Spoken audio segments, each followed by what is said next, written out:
निकलती हो, अब पूरा परिवार कथा सुनने आता है, तो आप घर में क्या बंद करती हो? क्या? ताला। क्या बंद होता है? ताला। ध्यान से सुनना, ताला किससे बंद होता है? चाबी से। अच्छा, जब कथा सुन के आप जाओगी तो ताला कैसे खोलोगी? चाबी से। उसी चाबी से कि नया? उसी चाबी से। हाँ, यानी जिस चाबी से ताला बंद होता है उसी चाबी से ताला खुलता है। आदरणीय महानुभाव, अंतर इतना है, किधर घुमाएंगे तो बंद हो जाएगा और किधर घुमाएंगे तो खुल जाएगा। मन को किधर लगाएंगे फंस जाएंगे, अब मन को किधर लगाएंगे हमारी मुक्ति हो जाएगी। बस सब मनई का खेल है। मम पद मन ही बाध बर गोरी। देवी जी महाराज, मन लग गया तो है। माता पार्वती ने कहा मन लग गया सरकार, कथा सुनाइए। भगवान ने कहा कौन सी कथा सुनाऊं? पार्वती ने कहा लोक पक्ष की कथा सुनाइए, कथा जो सकल लोक हितकारी। अच्छा अच्छा, ये लोकहित की कथा क्यों सुनोगी? माता ने कहा इसलिए सुनूंगी। कहा किस लिए?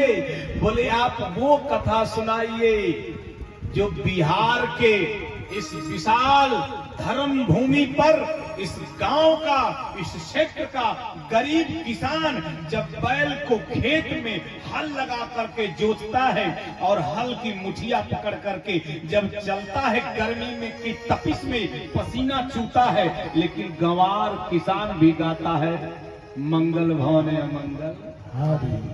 और हमारे बीएचयू के बड़े बड़े शोधकर्ता भी रिसर्च करते हैं, सोह अस अति वृत्ति खंडा दीप शिखा सोई परम शोध होता है। यानी मूर्ख भी भजे और विद्वान भी शोध करे, वह कथा कहिए लोकहित। भगवान शंकर ने कहा पार्वती एक बात पूछो। पार्वती ने कहा पूछिए। शंकर जी ने कहा मैं तुम्हारा क्या हूं? माता पार्वती ने कहा आप हमारे नाथ हैं, आप भोलेनाथ हैं। शंकर जी ने कहा मैं तेरा नाथ हूं, तो हे पार्वती मैं इतना तो स्वतंत्र ही हूं कि जो चाहूं वही कथा सुनाओ। तुम मुझको बांध क्यों कर रही हो? मैं निगम सुना सकता हूं, मैं आगम सुना सकता हूं, मैं श्रुति सुना सकता हूं, मैं स्मृति सुना सकता हूं, मैं वेद सुना सकता हूं, मैं पुराण सुना सकता हूं, मुझको बांध क्यों रही हो? पार्वती ने कहा आप मेरे नाथ हैं, तो इतना स्वतंत्र आप महसूस कर रहे हैं। हे सरकार तो सुन लीजिए, आप मेरे नाथ बाद में हैं, आप पहले क्या हैं? शंकर जी ने कहा मैं पहले क्या हूं? तो माता पार्वती बोल बैठी कि तुम तो विश्वनाथ, तब मम नाथ पुरारी त्रिभुवन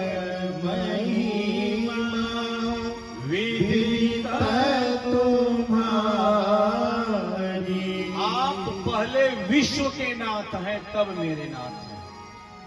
विश्वनाथ हैं, इसलिए जो कथा होगी वो लोक को पवित्र करने वाली होगी, लोक को पावन करने वाली होगी। भगवान शंकर की आंखें छलछला गई। अरे वो गंगाधारी, वो चंद्रशेखर, वो शशांक शेखर, वो ज्ञान के विस्तृत भंडार जो जगत गुरु से विभूषित हैं, उनके सामने जब मैया ने ये प्रस्ताव रखा तो भगवान ने अस्तपूरित नेत्रों से कृपा के दृष्टि के द्वारा पार्वती को निरखते हुए, बिलोकते हुए पार्वती से कहा इसीलिए तुम जगत जननी हो, इसीलिए तुम मां हो। मां शब्द बड़ा विशाल है, आप कहिए ना मां, मुंह खुल जाएगा। अम्मा, मुंह खुल जाएगा। माई, मुंह खुल जाएगा। जिसका नाम लेने में मुंह खुल जाए वो मां है, और जिसका नाम लेने में मुंह बंद हो जाए बाप। हो गया? जिसका नाम लेने में मुंह बंद हो जाए वो बाप, और जिसका नाम लेने में मुंह खुल जाए वो माँ। इसलिए बच्चे जब भी मुंह खोलते हैं तो माँ के सामने खोलते हैं। अच्छे लोग हो, युवा शक्ति भी बैठी है। किशोरावस्था, युवावस्था की दहलीज पर पांव रखने में लोग जब लड़खड़ाता है, पांव इधर उधर फिसलते हैं, पता नहीं हृदय के उद्गार को कहां व्यक्त कर देते हैं। ऐसे लोगों को मैं इंगित करके बताना चाहता हूं, प्रेम करो, सबसे करो। आप अफेयर करो, अच्छी बात है, लेकिन सुन लेना, आप दुनिया में किसी से भी प्रेम करो, आपका प्रेम आपकी मां से 9 महीने छोटा होगा, क्योंकि 9 महीने मां ने आपको गर्भ में रखा है। वो प्रेम दुनिया की कोई ताकत नहीं दे सकती। 9 महीने गर्भ में आपकी मां ने आपको प्रेम किया है। दुनिया में और कोई भी प्रेम करेगा 17-18 वर्ष के बाद करेगा। मां ने तो जैसे आपने गर्भ में स्थान लिया, प्रेम करना शुरू कर दिया। इसलिए मां का प्रेम पवित्र है। शंकर जी ने कहा तू पार्वती, इसीलिए तो मां कहलाती है। पार्वती जी ने कहा ए मित्र सरकार, एक बात बताओ। भगवान ने कहा बताओ। पार्वती जी ने कहा सरकार, आपकी जटा से जो कलकल निनाद करती हुई ये पतित पावनी मैया गंगा का निनाद होता है और गंगा का प्रवाह होता है। इस गंगा को देखने के बाद एक बात हृदय में आ गई। भगवान ने कहा क्या आई? तो माता बोली ये गंगा जहां बहती है और जो गंगा में स्नान करता है उसको ये गंगा पवित्र करती है। एक गंगा आपने जटा से बहाया जो जटा संकरी हुई, एक गंगा आप अपनी जिह्वा से बहवा दीजिए जो जिह्वा संकरी गंगा कहनाए, जो हृदय से बहे। भगवान ने कहा अंतर क्या है? माता पार्वती ने कहा गंगा में वही पवित्र होता है जो गंगा में स्नान करता है, जो गंगा तक जाता है वो पवित्र होता है। और जो मानस की गंगा आप बहाएंगे वो पटना में ही नहीं, वो धनगांवा में भी बहेगी, और जो नहाएगा वो पवित्र हो जाएगा। द्वार द्वार गंगा बहा दीजिए, घर घर गंगा बहा दीजिए, वो हृदय से निकालिए। भगवान शंकर को घर घर, भगवान शंकर का हृदय भर गया। भगवान शंकर ने पार्वती से कहा देवी एक बात तुमको बताओ। हाँ हाँ बताओ। भगवान शंकर ने कहा पार्वती अगर तुम कथा ही सुनना चाहती हो तो एक चीज मुझे बताओ, राम के किस कार्य पर, राम जी के किस कृत्य पर, राम जी के किस लीला पर तुम मोहित भी होती हो, प्रसन्न भी होती हो? पार्वती जी ने कहा सरकार एक जगह है जहां मैं संशय में भी पड़ जाती हूं और सुनने के बाद हृदय विभाव से भर जाता है। आप कौन सी जगह है? तो माता पार्वती से के प्रश्न पूछने पर, शंकर जी के पार्वती जी से ये प्रश्न पूछने पर माता पार्वती का जो उत्तर आया, भगवान शंकर की आंख चला गई। माता पार्वती ने कहा वनगमन, राम का वनगमन। अच्छा कौन सा वनगमन का दृश्य? वो कौन सा दृश्य है? तो माता पार्वती ने भगवान शंकर से कहा भगवान जिस वक्त चक्रवर्ती सम्राट दशरथ कोप भवन में कैकेयी के सामने अवश लाचार विवश किंग कर्तव्य विमूढ़ होकर के अश्रुपूरित नेत्रों से करबद्ध होकर के अपलक कैकेयी के चरण नख से सिख तक अवलोकन कर रहे हैं और सोच रहे कैकेयी कृपा कर दे कि मेरा प्राण बच जाए, वो दृश्य का उसमें मोह कहां से है पार्वती? भगवान शंकर से पार्वती जी ने कहा सरकार आप ही ने कहा है राम जी कौन है? कहा सो केवल भगतन हित लागी परम कृपाल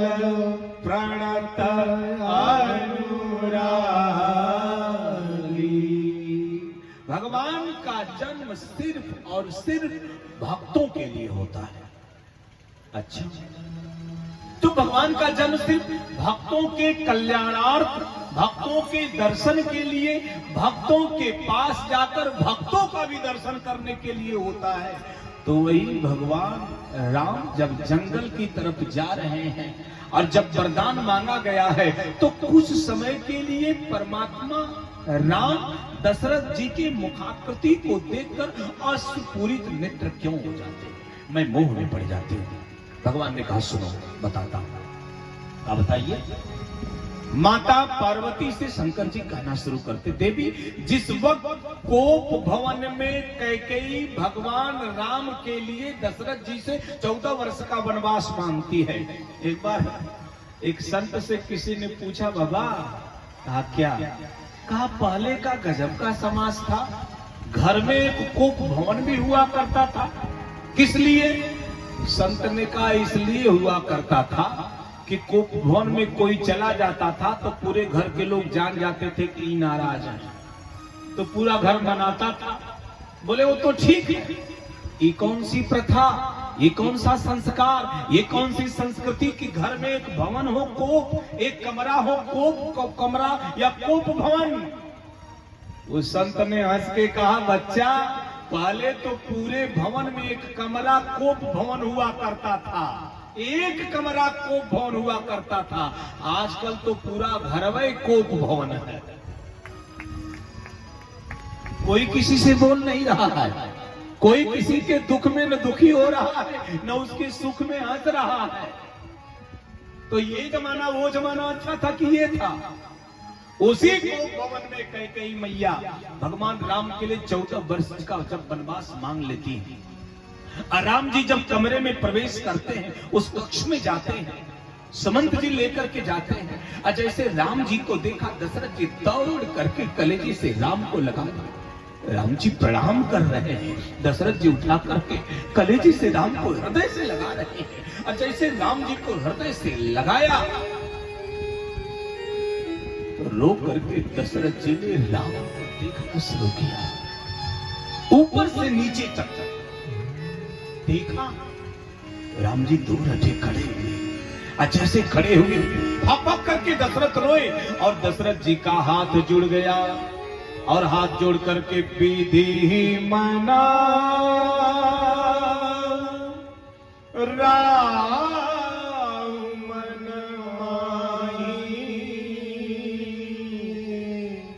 जय रघुनाथ न कानन जाहि। विधि यानी ब्रह्मा, ब्रह्मा को याद किया, हाथ जोड़ा दशरथ जी ने, हे विधि, हे ब्रह्मा, आप तकदीर लिखते हो, आप भाग्य लिखते हो। क्या इस दशरथ के अभागे, दशरथ के भाग्य में पुत्र विछोह लिखा है? क्या मेरे सुशील राम, सब कोई कहां राम सुधि साधु, जो मेरे राम है, ऐसे राम के लिए जंगल दिखा है? इस राम का कौन सा अपराध है? इसीलिए तो तुलसीदास जी एक जगह लिखते हैं, और करे अपराध को और पाव फल भोग, अति विचित्र भगवंत गति के ही जग जाने जो। अपराध कोई और, फल किसी और, भोग किसी और को, विचित्र भगवान का विधान है।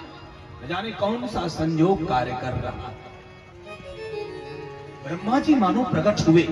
अब ब्रह्मा जी ने प्रकट होकर के दशरथ से कहा, दशरथ वरम ब्रूहि। दशरथ जी ने कहा, वरदान दोगे? हाँ हाँ दूंगा। ब्रह्मा जी ने कहा, तो मांगो। दशरथ जी ने कहा, अगर देना ही चाहते हैं तो एक वरदान दीजिए। कौन सा? कहा, जय रघुनाथन कानन जाहि। मेरा बेटा राम जंगल ना जाए, ऐसा वरदान दीजिए। कुछ समय के लिए तो ब्रह्मा जी मूक, शब्द मानो हृदय में द्वंद्व कर रहे हैं। शब्द मानो हृदय में मंथन कर रहे हो, शब्द मानो हृदय में बाहर निकलने के लिए आतुर नहीं, अवश्य हो गए हो कि मुझे मजबूरी में बाहर ना निकाला जाए, मैं निकलना नहीं चाहता। मानो ब्रह्मा जी भी अस्त पूरित हो गए और ब्रह्मा जी ने दशरथ से कहा, दशरथ रहा ही ना आरत के चित्त चेतु, गोस्वामी जी ने लिखा है आर्त आदमी का चित्त और चेतना दोनों लुप्त प्राय हो जाता है। तुम्हें दशरथ पता नहीं है मैं जन्म का देवता हूं, मैं भाग्य विधाता हूं, मैंने जो लिख दिया है वो बदला नहीं जा सकता और मेरे अंदर बदलने का वही सामर्थ्य नहीं है, ये आउट ऑफ रेंज, मेरे अधिकार क्षेत्र से बाहर है। दशरथ जी ने कहा तो फिर ये कृपा किसके द्वारा होगी? ब्रह्मा जी ने कहा एक आदमी है, एक है कोई महापुरुष। कौन? ब्रह्मा जी ने कहा भाग्य बदलना मेरे बस की बात नहीं है, भाग्य को बदलने वाला एक ही देवता है। अब वो कौन है? देवाधिदेव महादेव भगवान शंकर अगर चाहे भाग्य बदल सकती है। अच्छा तो क्या किया? बोले सुमिरी महेश कहाई निहोरी, बिनती सुनहु सदा शिव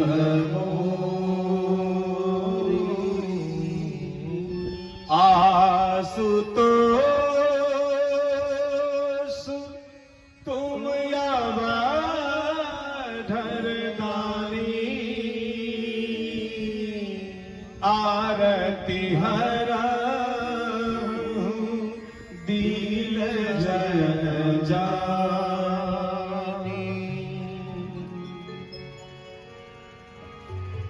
भगवान शंकर को हाथ जोड़ करके याद किया, हे भगवान शंकर, हे देवाधिदेव, हे पिनाकधारी, हे शशांक शेखर, हे भूत भावन, हे भाग्य को बदलने वाले प्रभु, इस आर्त दशरथ की वेदना को, आर्तता को, पीड़ा को, दुख को दूर करो। सनातन धर्म के दो महापुरुष हैं संत भगवान, सनातन धर्म के दो महापुरुष हैं, एक सांप पर लेटे हुए हैं और एक सांप को लपेटे, एक सांप पर लेटे हुए हैं और एक सांप को लपेटे हुए हैं। जो सांप पर लेटे हुए हैं वो श्री हरि विष्णु और जो सांप को लपेटे हुए हैं वो देवाधिदेव महादेव। ये सामान्य नहीं है साहब, सांप पर लेटना और सांप को लपेटना ये सामान्य नहीं है। ईश्वर न करे ऐसा हो, अगर आप रात में सोएं और जिस खाट पे सोएं उस खाट के नीचे दो हाथ का सांप दिखाई दे और उसी के बगल में बिल हो घुस जाए, पूरी रात सोएंगे आप? कितने लोग पूरी रात खर्राटा मारेंगे? कोई हाथ उठाए? सांप दिखा और बिल में घुस गया, आपकी नींद चली गई। एक सांप खाट के नीचे दिखा और बिल में चला गया, आपकी नींद चली गई। और जो सांप पर ही सोता हो कितना धैर्यवान होगा, कितना विशाल हृदय होगा, कितनी बड़ी सोच उसकी होगी, सामान्य नहीं। कहा भगवान शंकर अगर चाहेंगे तो आपका भाग्य बदल सकता है। दशरथ जी ने हाथ जोड़ा और हाथ जोड़ करके शंकर जी को याद किया।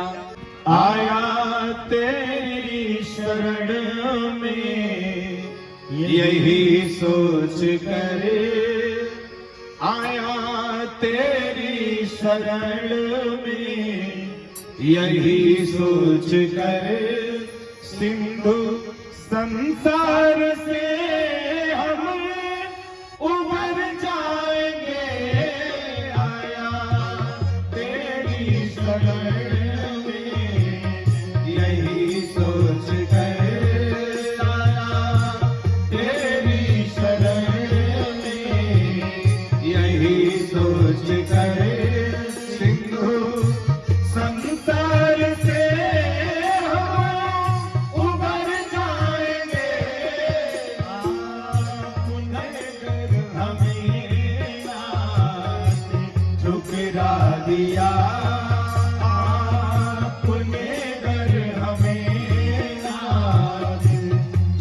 बता दिया। आप ही सोचिए हम किधर जाएंगे, आया तेरी शरण में यही सोच कर।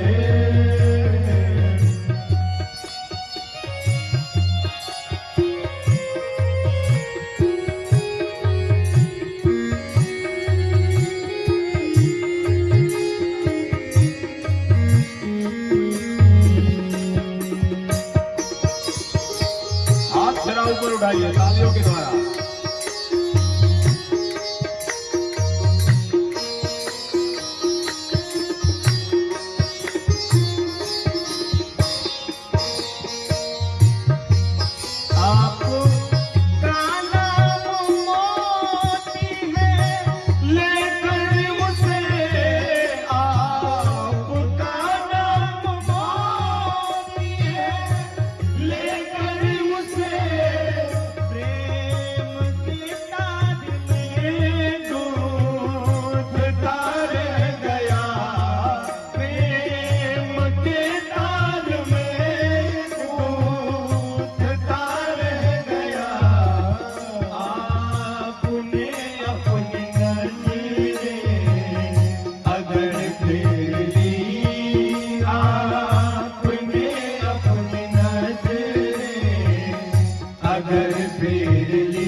यही सोच गए।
गलतियां हम किए होंगे, इंसान है।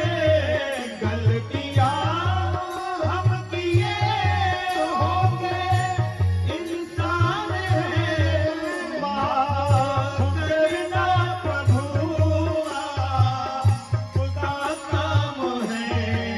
माफ करना प्रभु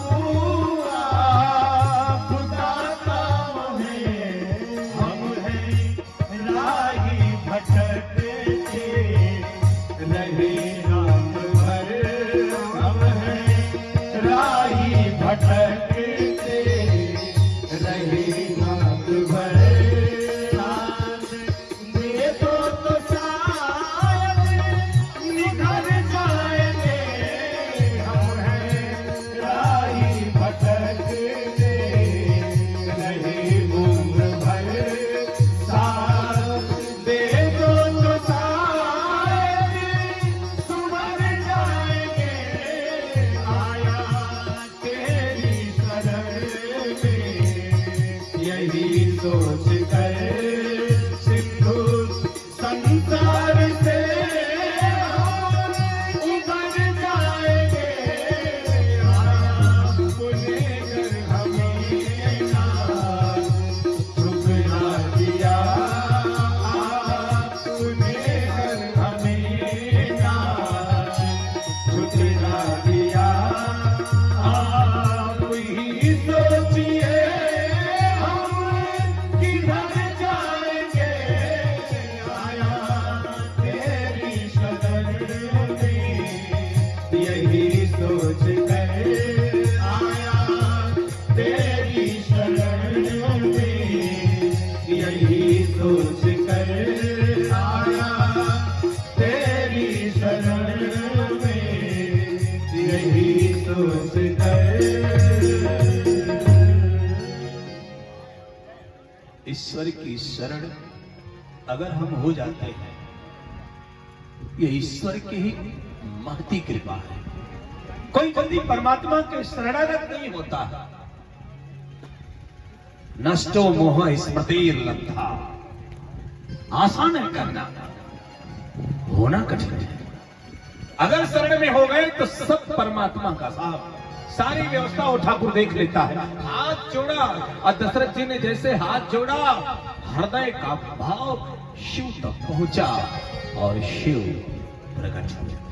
भाव पक्ष में शिव जी प्रकट हो गए और जैसे भोले बाबा प्रकट हो गए, एकदम मुखों पर तो मुस्कान छा गई दशरथ जी की। भविष्य बदलने की क्षमता भगवान शंकर में है, ये बदल देंगे। अच्छा, हाथ जोड़ा और शंकर जी से निवेदन किया, आशुतोष। आश मने तुरंत, तोष मने प्रसन्न होना। जो तुरंत प्रसन्न हो वो आशुतोष। आशुतोष तुम अब ढरदानी, आरती हरहु दीन जन जानी। आर्त कर दीजिए। चार प्रकार के भक्त होते हैं, ज्ञानी, जिज्ञासु, आर्त, अर्थार्थी। अर्थार्थी जिसको धन चाहिए, यानी धन भी किससे चाहिए? भगवान। भगवान अगर पैसे की व्यवस्था हो जाती हमारा काम चल जाता, यानी धन भी चाहिए तो भगवान से निवेदन करता है, वो अर्थार्थी है। आर्त यानी हृदय की वेदना परमात्मा तक जो समर्पित करता है, आर्त। जिज्ञासु जो भगवान को जानना चाहता है, वो जिज्ञासु। ज्ञानी जो जान गया है, कछु लेना न देना मगन रहना, वो ज्ञानी है। निवेदन करो श्रोता भगवान, समय की क्या परिधि है? श्याम राम 10 मिनट। ये चार प्रकार के भक्त हैं। इस वक्त आर्त है दशरथ जी। दशरथ किंकर जी ने दोनों बड़ा सुंदर व्याख्या में एक बात कहा है, डॉक्टर राम किंकर जी ने, दशरथ और दशकंधर दोनों में 10 है, मामला बाद में बिगड़ गया है। शुरू में दोनों में 10 है, इसमें भी 10 रथ और उसमें भी 10 मुख हो गया। मुख और रथ में क्या अंतर है? 10 रथ यानी जिसकी 10 इंद्रियां उसके बस में हो, और 10 इंद्रियों के लगाम को अपने पास रख करके जीवन के रथ को संचालित करे, वो 10 रथ। और 10 मुख यानी 10 इंद्रियों को सिर्फ भोग में लगा दे, वो 10 रथ। मैं इनका पांव लूट लूं, उनका पांव झपट लूं, उनका पांव खा जाऊं, ये 10 मुख की प्रवृत्ति है। आज दशरथ जी आर्त बन करके हैं, और आर्त बन के जब शंकर जी को याद किया, शंकर जी प्रकट हुए। प्रकट होने के बाद ये तुरंत भोले बाबा ऐसे देवता हैं। एक संत कहा करते थे, महात्मा जी, एक संत कहते थे, एकलौते देवता भगवान शंकर हैं, जो एप्लीकेशन बाद में पढ़ते हैं, साइन पहले कर देते हैं। इकलौते देवता भगवान शंकर है जो एप्लीकेशन बाद में पढ़ते हैं और साइन पहले कर देते हैं, वो भगवान शंकर है। जैसे आप कहेंगे भो, संस्कृत में भो यानी है, ज्यों आप कहोगे भो, बाबा कहेंगे ले, नाम हुआ भोले। विलक्षण है साहब, हम लोगों को उनसे मांगना नहीं आता है। एक बार एक आदमी शंकर जी की तपस्या किया, शंकर जी प्रकट हुए, और जैसे प्रकट हुए परम द्रोही, इसने कहा सरकार कुछ समय हो तो घर से पूछ के आऊं। शंकर जी ने कहा किससे? पिताजी से। उसने कहा नहीं। शंकर जी ने कहा माँ से पूछोगे? उसने कहा नहीं। शंकर जी समझ गए किससे पूछेगा। आप समझ गए? समझ गए होंगे। शंकर जी ने कहा इतना समय नहीं है, मैं तुमको 3 वरदान देता हूं, तुम 3 जो चीज मांगोगे तुमको मिल जाएगी, मैं तुमको दे रहा हूं, तथास्तु, जाओ। दौड़ा, घर पे गया, दरवाजे पर पिताजी थे, नहीं बोला। दलान में माँ थी, नहीं बोला। आंगन में पहुंचा, आंगन में पहुंचा तो श्रीमती जी चौका बर्तन कर रही थी। चौका बर्तन समझ रहे हैं? माताएं जानती हैं। यहाँ कोहली, विराट कोहली जब चौका मारता है तो कमेक्सिंग, विराट कोहली कमेक्सिंग 4 रन, कमेक्सिंग द इंडिया, सब लोग क्लैपिंग करते हैं। चौका मारा, लोग ताली मारते हैं। अरे विराट कोहली चौका मारता है, ताली मारते हो। ये माताएं रोज घर में चौका मारती हैं। जिस दिन ये चौका मारना छोड़ दे, हम लोगों का बाहर छक्का छूट जाएगा। चौका मार के हाँ भाई रोज तो निवेदन करूं। चौका बर्तन कर रही थी, एक लोहे की कढ़ाई थी, वही घस रही थी, साफ कर रही थी वो देवी। ये पहुंचा, अब पहुंच करके पत्नी से बोला, जी सुन रही हो? पत्नी ने ऊपर देखा, फिर माजना शुरू किया। अरे सुन रही हो? और ऊपर देखा, क्या है? अरे शंकर जी ने 3 वरदान दिया है, तुम जो चाहोगी मैं तुमको दे दूंगा। फिर उसने माजना शुरू किया। इसने कहा अरे जो चाहोगी वो दे दूंगा। पत्नी ऊपर देखी, मांज रही थी, लोहे की कढ़ाई एक जगह फूटी थी, अंगुली लग गई कढ़ाई में, अंगुली कट गई।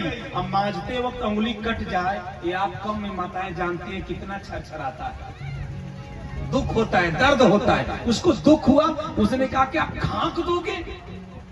5 दिन से बोल रहे हो कढ़ाई लाओ, कढ़ाई लाओ, कढ़ाई लाओ, कढ़ाई फूटे, कढ़ाई ला ही नहीं पा रहे हो, अब बोल रहे हो जो तुम मांगोगी वो दे दूंगा। इसने कहा हे भोले बाबा, एक कढ़ाई हाजिर हो। एक वरदान खत्म, लोहे की कढ़ाई।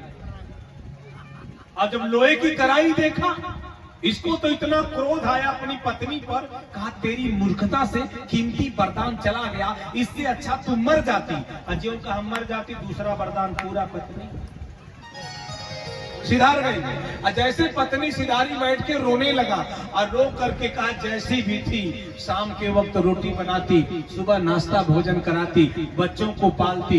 हे भोले बाबा, अब अंतिम वरदान में इसको जिंदा कर दो। वो तीसरे वरदान में जिंदा हो गई। 3 वरदान मांगा, क्या पाया? लोहे की। ये हमारी आपकी स्थिति है, हम लोगों को मांगना नहीं आता है। आज दशरथ जी शंकर जी से मांग रहे हैं, क्या मांग रहे हैं, यह सब जानने के लिए आप कल यहाँ से घोषणा होगी समय की, आप पधारिएगा और इस कथा में प्रविष्ट होकर के आनंद लीजिएगा।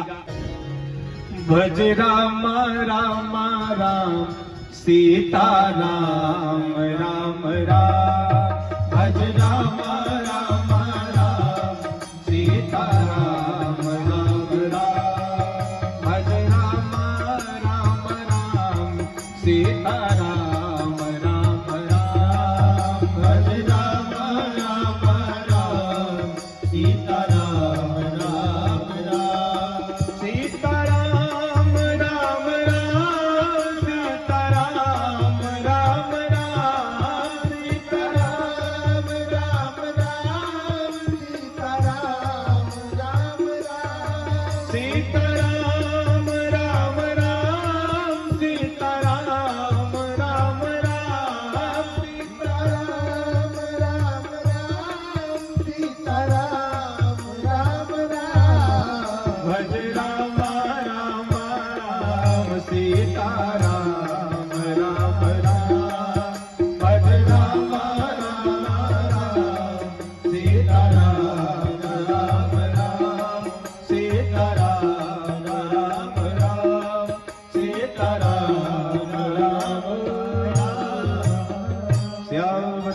रामचंद्र भगवान की जय हो। ओम नमः पार्वती पतये हर हर